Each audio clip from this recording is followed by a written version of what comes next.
Or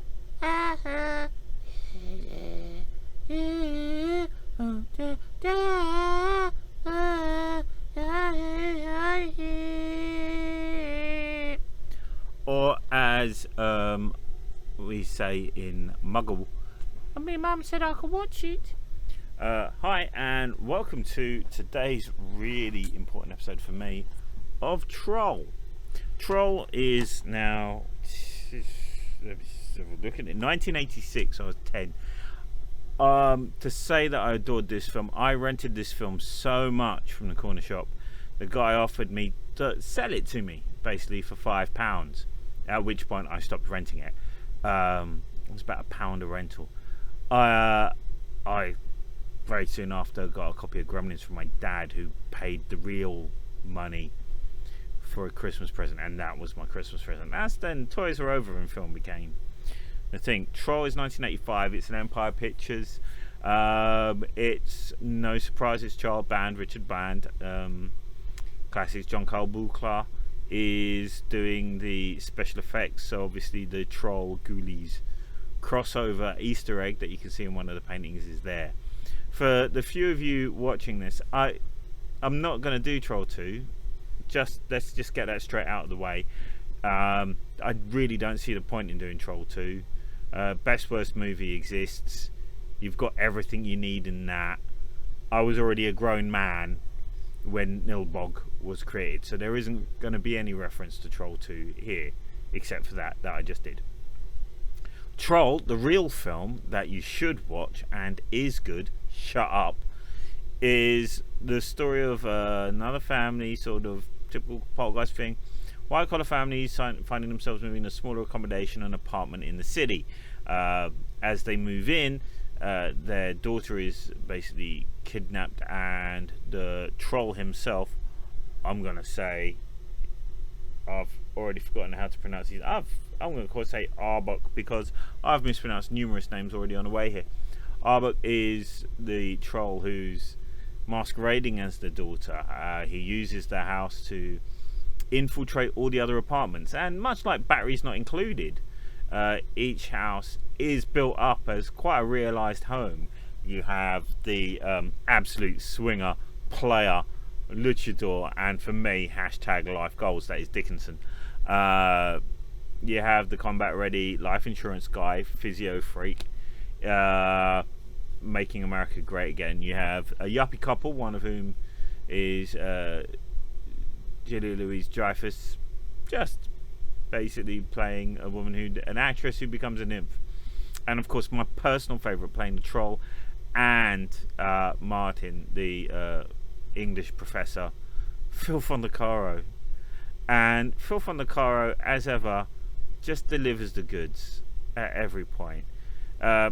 As the story progresses, the houses are slowly possessed as the Trooll, masquerading as the daughter, goes to each and every one of them. There is the Obi-Wan Kenobi role goes to Julius and Sinclair, apparently a good witch taught by a mushroom, and for whom the Trooll is just a toxic incel ex. No real description of why she's there and he's there, but the general idea that the Trooll may not be about evil. To his mind, he's just bringing magic back into the world. Though she understands that this isn't going to create the equilibrium that fairies and humans need. The link to Harry Potter is coincidental, although I will say Harry Potter himself, played by Noah Hawley, very much in that loose, laid-back way he played in the stuff. They're the ideal parents. You are really supposed to be... This is aimed, I think, squarely at the preteen, young adult market. It was a 15 over here. I can't really see that being... I think that's only because the 12 didn't exist. And it would... Yeah, this is too strong, too lewd, and too visceral for a PG. Much like Gremlins was at the time. The design work's amazing. The stop motion work really does captivate. The characters are stereotypes, but I'd rather call them archetypes in their own way. And it just builds on that throughout its relatively full run. But when you try and give that space, again, it's going to be Phil Fondacaro talking about how he thought as a child, or rather the professor, that all that's wrong with him, and his character is terminally ill in this, bone marrow, that he could be a magical person. You could see the sympathy that comes from the troll for him.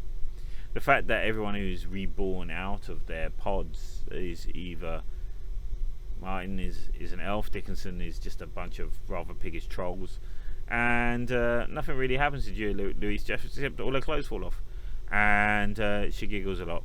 So, you know, banned from the comments. It's light-hearted. It's got a certain sense of sinister side to it, but it's ultimately a real vehicle for John's effects, and they are beautiful.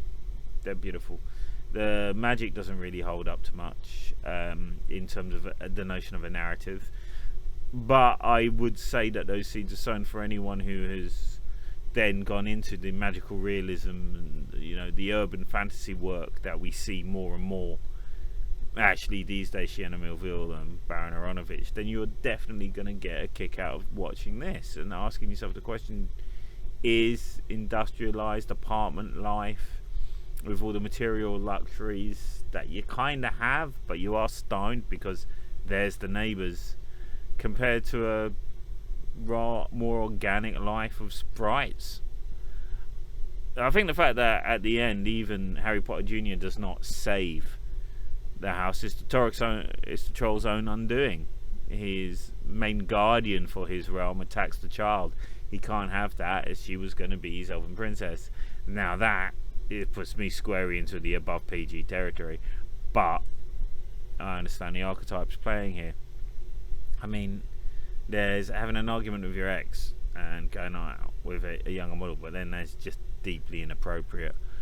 I'd say that it's definitely worth a watch. I bought the box set at the time, and then 2 weeks later it's on MGM streaming. So you know what, if you've got Amazon Prime, get on it, just watch this and close it again. It's definitely funny and it's charming enough. The wacky parents are played with such calm. There's a knowing New York coffee element to it, and a bit of a twist that would have set up a decent sequel that had nothing to do with a dentist's desire for fame. Check it out, Troll, from 1985, as soon as you can. Okay, until then, that's me going.